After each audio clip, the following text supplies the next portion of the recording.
Hey guys, welcome to A3U Review Night. This is the night where we take a look at some toys and we review them. Not quite though. Yeah, so this is a new format. You guys are all familiar with how it works with me and Alex. Usually we have comparisons, we have these, battle of the bots, all this weird funky stuff. This night is about having the community join us.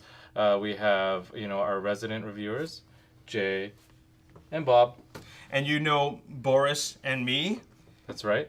And then we've also invited a few of our guests from the community that have all types of experiences in the collecting/toy world. So joining us on our first episode of A3 Review Night, we have Ken, and I've been collecting Transformers since Generation 1, since the 1980s, and got into the third-party and Masterpiece craze a number of years ago, and I dip in and out of the IDW comic series here and there as well. I'm Adam. I've been collecting since Beast Wars. I'm super into the IDW stuff right now, and I collect both Chug and third party. Hi, I'm Tony. I've been collecting since I was about 5 years old, with the end of the G1 related stuff that came out here. A lot of Beast Wars as well, Japanese G1, and I do Diaclone colorways. Plus, I'm also part of a toy-based podcast called Good Morning Toy World. And I'm Gary. I grew up with G1 back in the day. I collected the comics. Nowadays, I just want to see what's new and what's interesting with the new takes on the old G1 figures. So thank you for joining us, gentlemen. It is great to have you guys on the very first episode of the A3 Review Night. How does this work, Boris? Can you explain to the audience how this is different from our previous review episodes?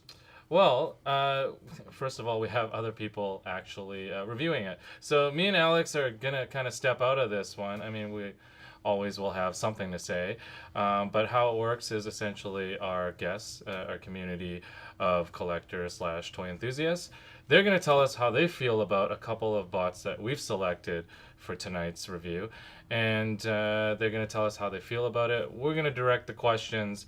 And then Jay and Bob, our resident experts here, are going to tell us and about how they feel about how these guys feel.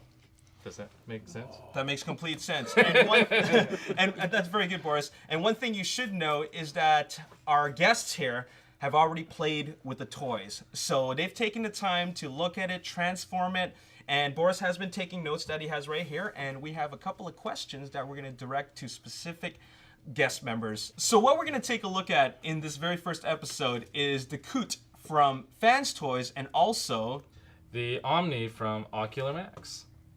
So where should we start off with this? Let's start with Koot. Let's get right into it. Okay, all right. So, I saw you guys playing with it. There's actually some really cool things that I learned about it myself. But Ken, I noticed that for you particularly, you're someone that I happen to know collects for scale and how it fits in with your display. How do you think Koot scales up with the current Masterpiece scale? We have Hot Rod sitting right there along with it as kind of inspiration, but how do you think it kind of fits in with the rest of your collection there? When I first saw the test shots, I thought that Koot was a little small compared to the traditional Season 3 bots. And that for people who that matters to, that was a bit of a detractor, and I thought he was a little too close to this new Masterpiece scale, which is great for that line of toys. Looking at them side by side right now, you see that the head of the Koot is actually a fair bit bigger than the MP official Takara Hot Rod there, and he's a little wide as well. So I actually thought that he was in between scale of the new MP and the old style MP. So for me, the selling point though is really the shelf aesthetic of this. That looks pretty much bang on with the 1986 cartoon Cup. Right. So, the actual... Was this the cartoon series, or was it the movie that you think they were trying to kind of hit up? I'm going to say it's the movie, because it's straight out of the movie for me, and they totally nailed the aesthetic for it. Because there was also kind of color changes, like when they first announced the Takara one being slightly different color than the Hasbro one. So then you also have the comic coloring, so it all depends on which kind of hardcore nerd you are. But for me, that's Transformers the movie, and I'm okay with it. Okay. Awesome. Moving on, transformation. So you guys had a little bit of trouble with it. Adam, I mean, what do you think? Despite some of that, was it actually intuitive? How was the transformation for you? So the transformation, I found there was a lot of tight tolerances. I appreciate a lot of the things that they went for, but I did find, especially like the backpack section that kind of forms the back of the cab, there was a lot of just tight tolerances where certain parts had to swing past other parts, and I felt like that could have just maybe had an extra double hinge or something to let that get out of the way a little bit more, just to ease that whole process. But aside from that, I really love what they did with the legs. His posability doesn't suffer for it all, aside from the hip skirts kind of not getting out of the way of the forward leg movement. But yeah, I saw that there's only so much the thigh could swing up because the hip skirt could only come out so much, right? And you said the knees were the ones that had the double. Was it a the knees and the elbows actually both have double joints. Oh, nice. And I saw you were actually helping out with it, Bob. Yeah. Like, what was? You had some trouble with the cab, I think. Yeah, there was definitely. I agree with Adam. There's some tight tolerances on that. It sometimes feels like you're gonna break it trying to transform it. So there's definitely there could have been some improvement in terms of how the transformation should have worked. Yeah. Yeah. And this is something that you probably have to kind of sort of look at the instructions, or you think you can kind of just fly. No, I mean, to be totally upfront, I had seen a video review for him previously, so I kind of had a little bit of an idea how to go into it. But even then, we still had to resort to the instructions and just kind of go step by step to make sure that we were doing it correctly. And even then, there was a lot of just really tight, forcing pieces into place and things like that. So, got it. Yeah. So yeah, it seemed like that to me too. Just looking at it, you kind of had to do things in a very certain order. Otherwise, you're going to be fighting with it the whole time. Moving on, it also comes with some awesome accessories. You saw, some of the different face sculpts. Yep. The one faceplate with the cigar. Yeah, that's Is right. that from the comic? The comic, yeah. yeah. So it was, I believe it was in Spotlight Cup. Yeah. He was stranded on an alien planet, and there was some sort of, I can't remember, it's been a long time, so there was some sort of radiation that he basically got addicted to. It was making him hallucinate. And then when they finally managed to rescue him, they had to give him a small, steady supply of it. So they created this cigar for him that was kind of just like a medication. He didn't know, but it kept him on the level, so he didn't go into withdrawal. Awesome. Wow. Yeah, I don't really follow the comics, so that's actually interesting to me. I mean, I've always seen it with other iterations of Cup as well, and I've always heard about it, but that's cool insight. On the same lines, he also comes with that awesome Target Master. That was one big thing. Tony, I saw you messing around with it. What'd you think? The Target Master is pretty cool. You know what? I actually played with the Target Master more than I played with the actual cup itself, or the actual Koot itself. I don't even think it came into my hands. Like, the Target Master was great. It's just such a fun little, like, fiddly figure. Again, all the joints were nice and tight. There was nothing that was overly tight on it either. Mm-hmm. Plus, again, just loving the Diaclone stuff, and like it reminded me of like the little Dianaut suits and everything. So that totally spoke to me, even though it was a Target Master. Yeah, it's kind of cool that even with the Titan Return stuff, the Legends kind of tackling the Target Masters as well. Yeah. Is that primarily a toy thing, or is that actually No, actually, part the, of? the Target Masters were originally introduced in a 4-part Marvel comic, where they actually introduced the Headmasters and the Target Masters, and then from that it actually got introduced into the mainline comic. From there, it was mainly dominantly there. It wasn't into the final season of Transformers when they did the whole, just after the return of Optimus Prime, when they actually introduced Headmasters and Target Masters. But versus the comic book, the Nebulons were actually all green and alien looking, where in the comic they were actually human based. Nice. Wow, that's a good bit of knowledge. I had no idea you knew that. That's awesome. I know many things. No, that's cool. Like I really love the Target Master gimmick. I love Headmasters, all that kind of stuff. So that was great. I think that's what kind of gives some of this the third party companies a little bit more value when they kind of have these kind of nods to either the comics or even a cartoon episode or whatever. And then Gary, I know that you probably haven't held cups since the G1. Do you own the G1 version of? No, never had it. You never did. Did you kind of stop after before or after the movie? What was your collecting? After the experience? movie. Yeah. My best friend had a lot of the toys, so I played with his, but I never had my own. How did it feel like getting back into it and like actually seeing the level of engineering there? It's amazing compared to the original. They were just like stick figures back in the day, right? Yeah. Now you could compose them. The face looks real. Like everything just looks like how it looked like in the movie. Because when they animate it, they don't care about the transformations. But now seeing this is like a physical form of what was in the movie, like an actual character, and it's amazing to see the detail now. Yeah. Now I know it took some getting used to, as I saw you were kind of fiddling around with the Masterpiece as well as some of the third party like the Omni and the Koot. What do you think about just coming in from like a new perspective? Was it? I know you probably didn't catch every single little thing about it, but was it pretty intuitive to actually kind of get into and start fiddling around with other than? Not at all. Engineering's come a long way, and I guess that's why they make it so articulate and just the posability. But in terms of transforming it, it was literally trial and error. I saw a flap, I tried pulling it open to see what it did, and just kept playing with that until I finally figured it out. And even then, it was still, after each piece, it looks totally different again. It's like, now what do I do? And according to these guys are saying, like, you have to do it in a certain order to get it right. And that's the part that I struggle with, because once you get one part wrong, you have to go back, redo it, and then try a different way. So it really took a long time to figure it out. Yeah. But it's fun playing with them. And for me, it's sort of like a fidget toy. That's kind of part of the reason I like Transformers, is I can sit there and whether I know how to transform something or if I need to figure it out, I kind of play with it a little bit, and it's a puzzle. It's a little bit of a like distraction. Hand candy. Yeah. Yeah, totally.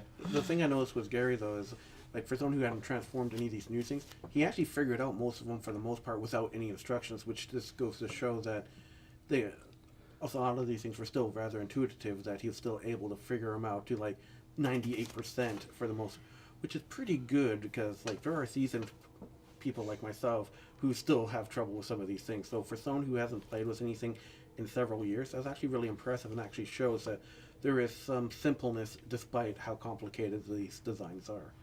Yeah, I think what's nice is that like you look at what we used to collect when we were younger, and some of those mechanisms have like kind of stuck with us so much that they kind of do carry on, even though it's much more engineering now. I mean, the basic concepts are still the same. They're kind of ingrained in us. But it's interesting because once you start getting into this third-party stuff, I find you start also getting used to those schemes. In certain companies, once you kind of transformed a few of their things, you kind of know. Like you look at it, and that's the intuitiveness that I think we take for granted, being around all this third-party stuff. But it is interesting to see someone kind of come fresh to it, but still know basically how things kind of fold in, and what's supposed to kind of happen. Yeah, it's very interesting. Well, cool. That's overall. I mean, would you say like Koot is a purchase, or you kind of a pass? What do you guys think here? Let's start with Ken. I'm buying this one at the end of the review session. All right. So you know my answer. Cool. Adam? So for me personally, I think like I wish he was a little bit smaller, just so I could fit him in with my Chug collection, especially with that IDW inspired face. But overall, I'd say he's a purchase. I don't like a couple things about it, but I think the good outweighs the bad. And that is one thing we should note, is that this figure does come with an alternate face to get the cigar into his mouth. So you got the cartoon face and you've got the IDW face. Tony. Unfortunately for me, it is a pass. All right. But that's only due to matter of preference. Sure. My MPs, I mostly collect just Diaclone colorways. So he's really, really cool, Yeah. but he wouldn't fit in with my collection. Yeah. The Target Master, however, oh my god, if they just had like single release versions, I'd in a heartbeat. Yeah. I love it. It's so cool. You recognize and acknowledge a lot of it's the an- strong it's a points, great but toy, yeah, but because it's the just- nature of your collection, Yeah. it's a pass. Yeah. All right, Gary. Absolutely. If I were collecting, this is the version that I would want for my collection. It reminds me of my childhood. It looks like a cartoon. So everything that I remember as Cup is right here in plastic in front of us. All right.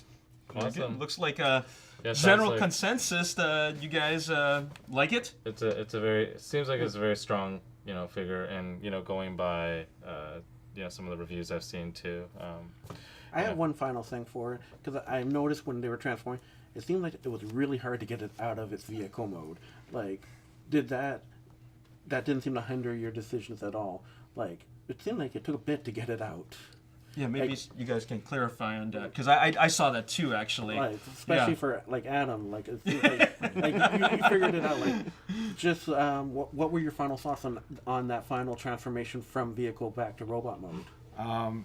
Well, this is only my second experience with a Fans Toys project.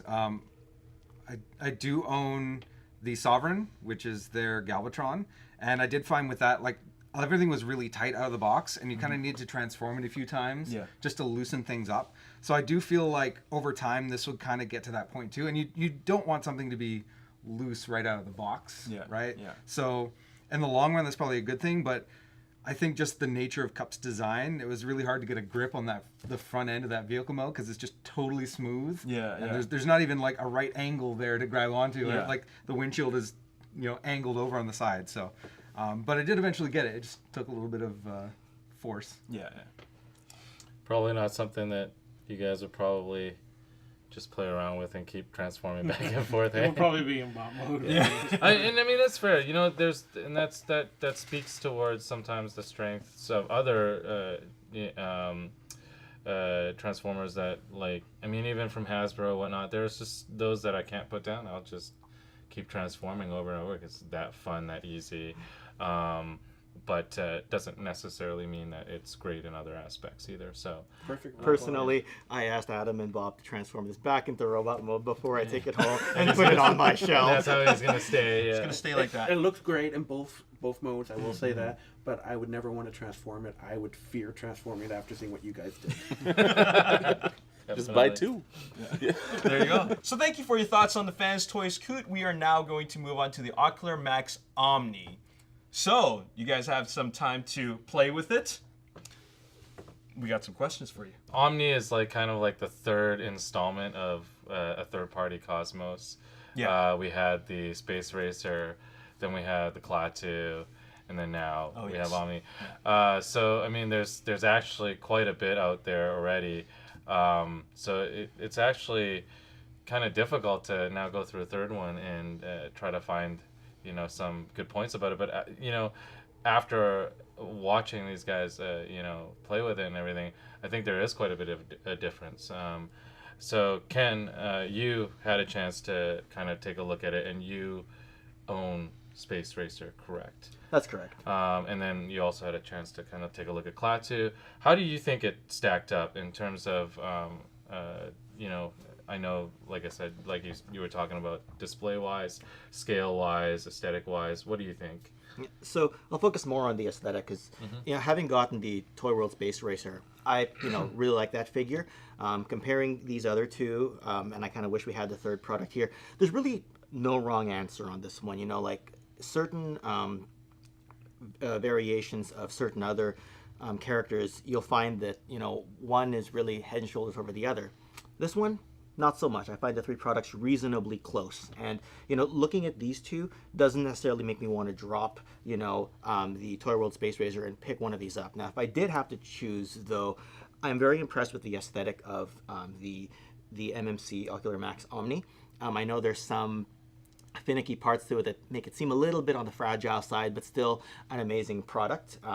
For that reason, I put it, on the level with the Toy World Space Racer, maybe even a little higher in terms of the aesthetic. The X-transbots Klaatu, the military green looks good, doesn't quite scream out Cosmos to me, but if it was in my collection, would I be dying to replace it? No. I really just don't think there's a wrong answer on this one. Right. So, yeah.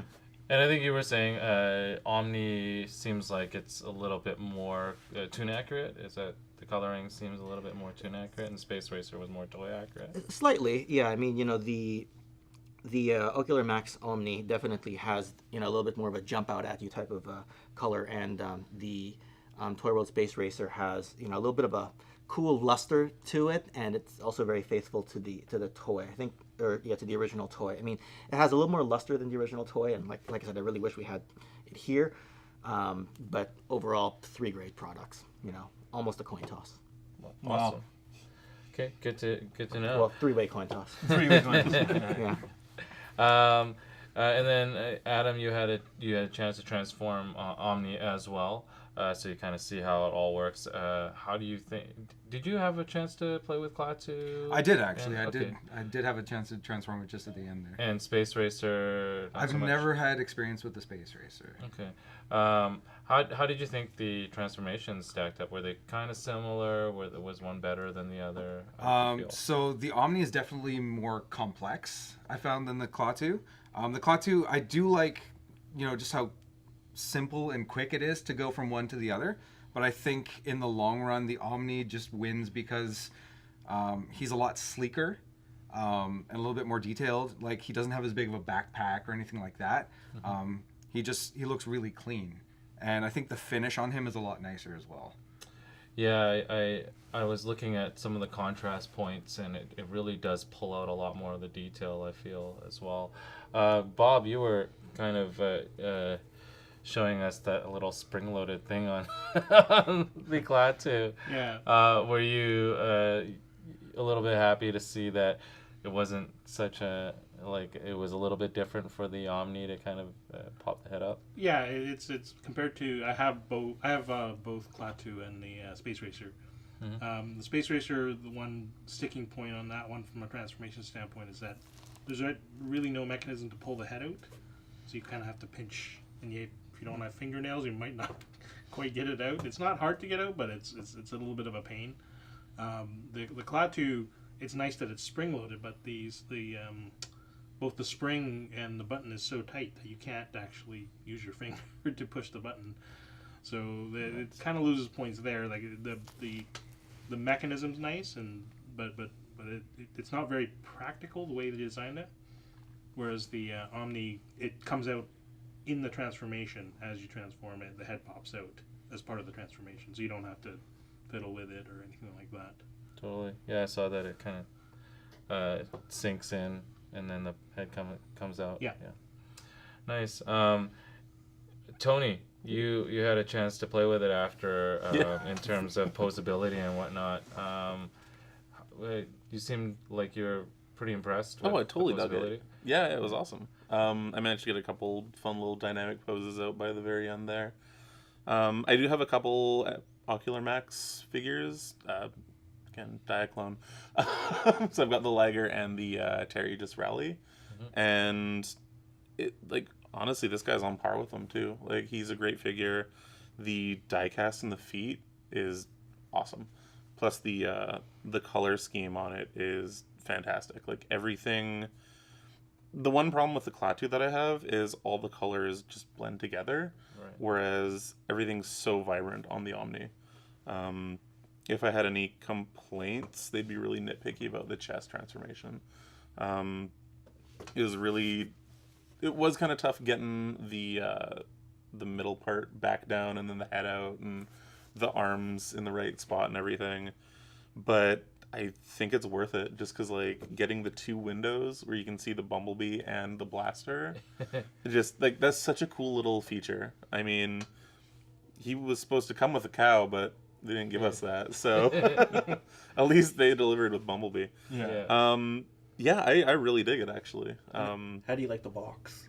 I love the box. Actually, that was the other thing too. It's such a small box, and it's just the perfect size to impulse buy, pick it up, throw it in your bag, go home. Yeah. Hide it from the spouse or girlfriend. We never do that. Believe it or not, that is stealth. That's a selling point. Oh my god! Yeah. It'll Box just show too up big, on the forget shelf. it. It's fine. Don't worry Easier to about it. hide, the better. But articulation, it was pretty good compared to the. How do you feel it was compared to Klaatu? Were they kind of similar in articulation? Pretty similar. The shoulders were kind of weird on Omni, but that's just because like it gets rid of like the bulk of the backpack. Right. So I just, yeah, the shoulders are probably another weird little finicky thing, but I don't mind it at all because once you have it in like a dynamic pose, you're like, oh, this makes sense. That works fine. The finger pose abilities. Oh, I love the fingers too. Yeah, just like, is that 3 knuckles on the index? Yeah. Yeah, that's like 3A level of. Can I say 3A? You can Yeah. That's like 3A bot level of hand Yeah. articulation, and I'm a sucker for that. So yeah. And I Boris dig it. carries 3A products. So. Oh, I know. I'm very aware. He doesn't anymore. Yeah. Thanks again. For which one? All of them. But yeah, no, I like it. I like it a lot. Cool. Awesome. Gary, I know you were trying to. This was one of the ones that you were trying to transform. Unfortunately, it had that kind of finicky part. But other than that, like, how did it stack up to? I mean, this is a big difference because, as you know, you probably remember Cosmos as a mini bot was. Oh, you There's fold his nothing much arm to back it. and tuck in his legs. That's it. This is way Done. different. Yeah. Yeah. just He for still all remembers 30 years articulation. later, you know? Yeah. It's so simple. All these mini bots. Yeah. But this one, yeah, the articulation is great. It looks just again like the comic, like the movies. It looks awesome. This one, the darker color remind me of the toy, the original toy. So I appreciate that. I didn't like this thing on the back. It makes it almost like a Ninja Turtle almost, like a shell on the back. It's not necessarily a bad thing. It could be a selling point. Yeah. If you're talking to turtles. You like Ninja Turtles? That's the other difference with the Omni. It avoids the panel forming that both the Space Racer and the Klaatu gets into. That's a very good point. One big thing I did notice is it did. That's all the it doesn't have any accessories, does it? No, it doesn't. Inside. Yeah. Yeah. So. There's one thing with both the Space Racer had a display base, and the Klaatu comes with several accessories. Yeah, it feels like Klaatu really like, for the money they really gave you quite a bit of accessories. I feel with the display window was showing like Bumblebee and Blaster, that was kind of their gimmick, so they didn't need. So they were able to go with the smaller box that Tony loves so much, and I think that gimmick made it so they didn't need all the extras because no one's ever done that before. Yeah. And so when you put it into vehicle mode, it's now like you're looking at it, it's like wow, it's like I'm looking at the cartoon, like for you, and for those people who want to go home and reenact and take their nerdiness to the next level, now you can. It looked pretty good too, didn't it? The little guys in there. And plus, I come was on. actually surprised at the. As an Autobot, he's not going to take cows. So this is way more realistic. If it was a Decepticon, then he'd be taking cows. Well, it's kind of like its own gimmick, right? Yeah. Because like a lot of the third-party stuff, they come with these gimmicks from a specific episode or a specific like a comic, right? So that's its gimmick, and it's a pretty good selling point in my opinion. Yeah. I think Klaatu with the whole cows thing. It was cow, trying to do. It was trying to do an X-Files thing, wasn't Yeah, it, I on think the it's trying box to and do- everything? yeah, it's trying to do more of an I swear I X-Files saw some sort of reference to that. That was kind of cool, but yeah, I agree. I think the fact that Omni went with the blaster and the Bumblebee Simple is pretty better. interesting. Yeah, yeah. That's, Less is more. yeah, it's like we're talking about the back, how it's more clean. Like I think it just goes to show the whole entire feel that they were trying to go for. Was this one was more sleek, simple, like it doesn't take away from it. You don't need all the other gimmicks. It's just letting the toy stand on its own design, which I would like to actually see more companies do. Because yes, it's nice to get all these extra parts, but for this one here, I just really like that it's just simple. You get a nice clean bot. It looks good in both forms, and it doesn't need all that extra. It's just, and I think it really shows where Ocular Max is going, that they're willing to just stand on the product as is. And I personally give them kudos for that. Nice.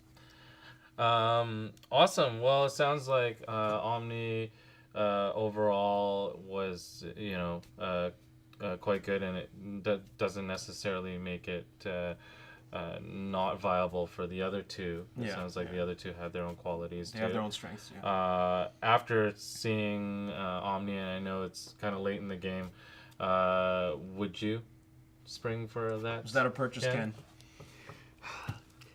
If I didn't have the Toy World Space Racer, yeah, I mean, I bought other Ocular Max MMC products in the past, and I've been happy with, I'd probably say, every single one. I own the Sphinx that they produced and the Backdraft that they produced, and both products are amazing. So this is very much on par with the quality and the aesthetic. So yeah, it's a purchase. Adam.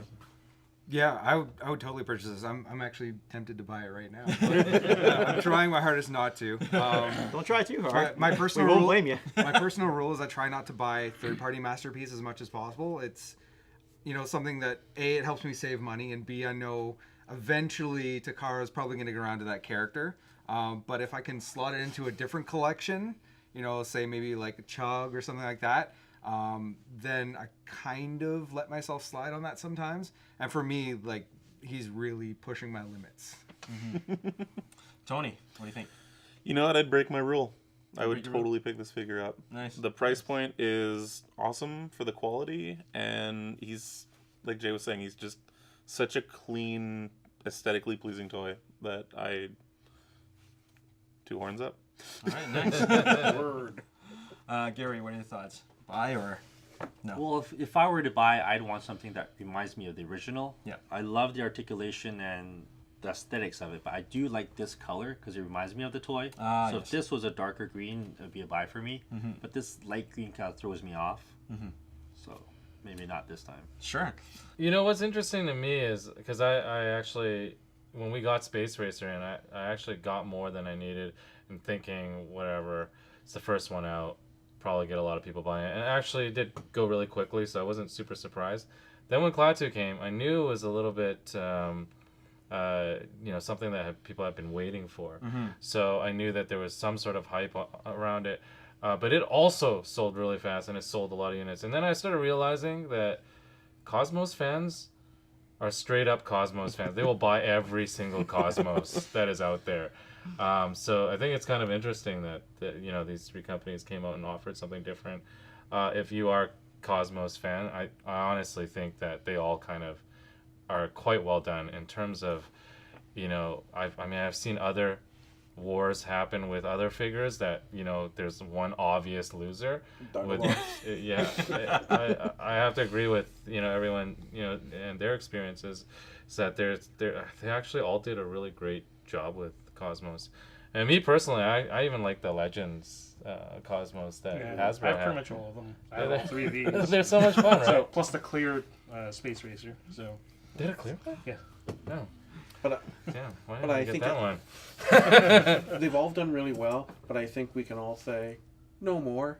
Let Yeah, the Cosmos War die. Yeah. Let's move on to the next one. A peace treaty has been struck. They're all awesome. Yeah. Just no more. Yeah. One more. We'll see how they'll Just make one that more. one. There was no Diaclone Cosmos, right? No, but they do a dark gray navy blue one for the Pathfinder character. I haven't seen one in Masterpiece scale, but the iGear one. yeah, I picked up that one Vanguardian, actually about a year ago. Yeah, Oh, the I remember that. TFCon exclusive. Yeah, That was actually a really nice it was color. it was a really cool toy, and it came with the retro ray gun and the domed head. I really liked, and again, it's a weird robot, so of course I'm gonna like it. Like a GoBot homage of a third-party figure. Sign me up.